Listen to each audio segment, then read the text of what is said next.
Next, we're going to be talking about the installation tools. Starting with the most important component of your installation will be the Torley's Uniclick installation kit. In opening up the package now, we will discuss the different components and their importance in the installation of the flooring. An important component of the installation kit is the tapping block. The tapping block has been notched on the long and the short sides to help with the ease of the installation.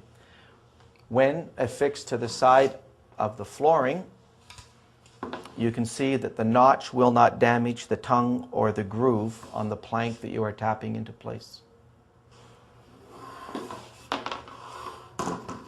The next component I'd like to talk about now is the expansion wedges, which are going to be used in order to fix, if you want, the expansion gap around the perimeter of the room. This expansion gap is set by using these wedges. These wedges can be adjusted in order to fill the expansion gap around the perimeter of the room so that the floor is held in place while the installation is occurring. The next component of our installation kit is our last board puller.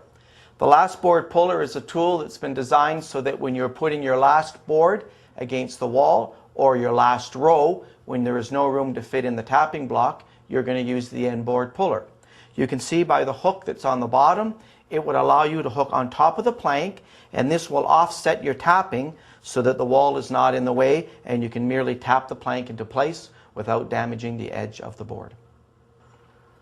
To complete your installation, the following tools should also be used. Obviously a measuring tape, a pencil, you can use a handsaw, you can use a jigsaw. With regards to power tools, you could also use a chop saw or a circular saw in order to cut the flooring up, and you're also going to require to use a hammer in order to tap the planks into place. And finally, for the professionals out there, Torley's has a guillotine tool here which can be used for your installations. You would use this tool when you want to cut down on the amount of noise and you don't want to use power tools, and it'll also cut down on the amount of dust on the job site. Use a hammer and the special Torley's tapping block. Be careful to place your block correctly. Never hit the planks directly with your hammer. Never use any other tapping block as it may damage the joints. Use the wedges around the perimeter to allow for the expansion gap. Use the last board puller to pull exposed joints tight where a tapping block will not fit.